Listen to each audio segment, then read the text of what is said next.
दुनिया की सबसे बड़ी अंतरिक्ष एजेंसियों में से एक इसरो आज इस मुकाम पर पहुंच गया है कि यह नासा को बराबर की टक्कर दे रहा है। इसरो अपनी कम लागत में ही अंतरिक्ष अनुसंधान क्षेत्र में सफलता पाने के लिए जाना जाता है।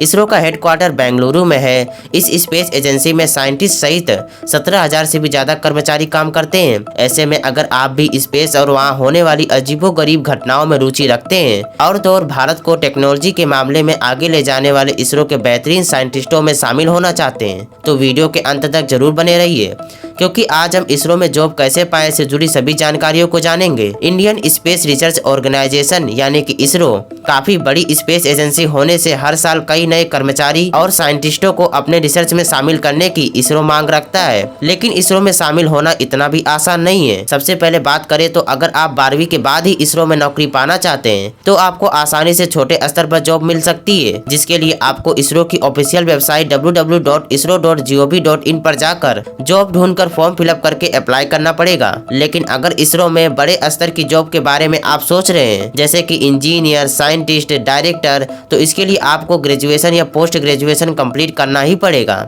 सबसे पहले अगर हम इसरो में एज ए स्पेस साइंटिस्ट या फिर इंजीनियर बनने के प्रोसेस को समझे तो इसके लिए मेनली 3 रास्ते होते हैं, जिसमें से पहला है ICRB, दूसरा है IIST और तीसरा रास्ता है NIT थ्रू इसरो में एज ए स्पेस साइंटिस्ट या फिर इंजीनियर के तौर पर ज्वाइन करना। इन तीनों रास्तों का अपना अलग अलग एलिजिबिलिटी और क्राइटेरिया होता है। चलिए इन्हें डिटेल में समझते हैं। सबसे पहले बात करते हैं ICRB की, जिसका फुल फॉर्म होता है इसरो सेंट्रलाइज्ड रिक्रूटमेंट बोर्ड। यह एक ऐसा बोर्ड है जो स्पेस एजेंसी के लिए एज ए स्पेस साइंटिस्ट या फिर इंजीनियर के तौर पर कैंडिडेट सिलेक्ट करता है। लेकिन इसके लिए सबसे पहले आपको इनमें से किसी एक की डिग्री हासिल करनी होगी, जिसमें नंबर 1 पर है BSc इंजीनियरिंग, सेकेंड नंबर पर है BTech, थर्ड पर है BE यानी कि बैचलर ऑफ इंजीनियरिंग, नंबर 4 पर है डिप्लोमा कोर्स, लेकिन इसके साथ BE या BTech लेटर एंट्री के साथ होना चाहिए। अगर आप लेटर एंट्री ना जानते हो तो आपको बता दें, लेटर एंट्री यानी होता है कि किसी भी कोर्स में जब आप डायरेक्ट सेकेंड ईयर से ही एंट्री ले लेते हैं तो उसे लेटर एंट्री कहते हैं।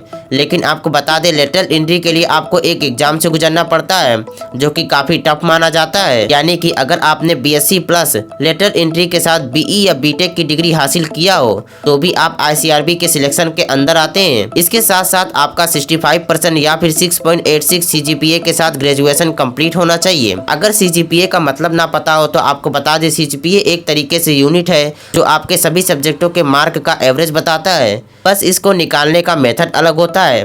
अब इनमें से कोई एक डिग्री लेने के बाद आपकी इंजीनियरिंग की फील्ड देखी जाती है कि आपने किस फील्ड से इंजीनियरिंग की है, यानी कि कंप्यूटर इंजीनियरिंग, इलेक्ट्रिकल इंजीनियरिंग या फिर मैकेनिकल इंजीनियरिंग, जिसके अंदर कई सारे ब्रांचेस आती हैं, जिनमें से किसी भी एक ब्रांच से आपको इंजीनियरिंग की डिग्री कंप्लीट करनी होगी। ये दोनों स्टेप क्वालिफाई होने पर ही ICRB आपको इसरो के लिए सिलेक्ट करता है। अब दूसरे नंबर पर बात करेंगे IIST यानी कि Indian institute of space agency and technology द्वारा इसरो ज्वाइन करने की। ये सबसे बेहतरीन तरीका माना जाता है इसरो ज्वाइन करने का। IIST में एडमिशन लेने के लिए आपको 12वीं के बाद JEE मेन या JEE एडवांस को काफी अच्छे नंबरों से क्वालिफाई करना होगा, ताकि आप IIST द्वारा निकाले गए कट ऑफ को पार कर एडमिशन ले पाए। आपकी जानकारी के लिए बता दूं, IIST एशिया का फर्स्ट यूनिवर्सिटी है जो स्पेस की चीजों के रिसर्च और उसके बारे में स्टडी करवाता है। यह यूनिवर्सिटी केरला के तिरुवनंतपुरम में आया हुआ है। IIST अपने स्टूडेंट को 2 तरह के कोर्स करने का ऑप्शन देता है, जिसमें पहला है BTech प्रोग्राम, जिसमें BTech इन इंजीनियरिंग और BTech इन एवियोनिक्स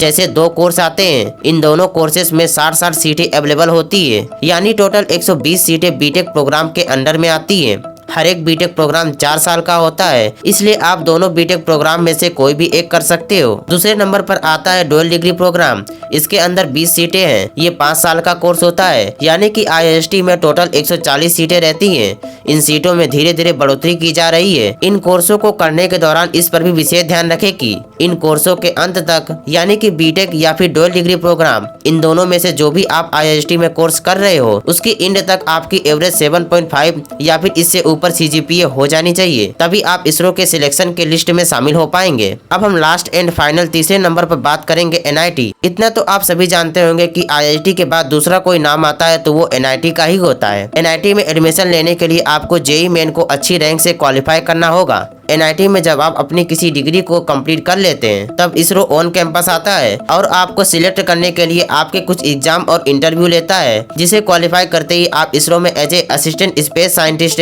या फिर स्पेस साइंटिस्ट जैसे कई पदों के लिए एलिजिबल हो जाते हैं। अब हम इसरो के सैलरी पैकेज पर ध्यान दें तो जैसा कि आप स्क्रीन पर इसरो में टॉप पोस्टों की सैलरी देख सकते हैं। आपकी जानकारी के लिए बता दूं, ये सैलरी आपकी रिसर्च किस हद तक आगे पॉजिटिवली बढ़ रही है के हिसाब से और भी ज्यादा कर दी जाती है। अब अगर आप इसरो के बारे में कुछ और भी जानना चाहते हैं तो आप इसरो की ऑफिशियल वेबसाइट www.isro.gov.in का सहारा ले सकते हैं, जिसकी लिंक आपको नीचे डिस्क्रिप्शन बॉक्स में मिल जाएगी। तो अगर आप भी अपने देश के लिए कुछ करना चाहते हैं और नासा जैसी स्पेस रिसर्च सेंटर को हमेशा की तरह बराबर की टक्कर देना चाहते हैं तो आप इसरो ज्वाइन करने के लिए मेहनत करते रहिए। आज के लिए बस इतना ही। वीडियो पसंद आया हो तो वीडियो को लाइक और कमेंट में अपने ओपिनियन जरूर दें। ऐसे और भी वीडियो के लिए चैनल को सब्सक्राइब करने का नेक काम भी कर लें। वीडियो पूरा देखने के लिए धन्यवाद।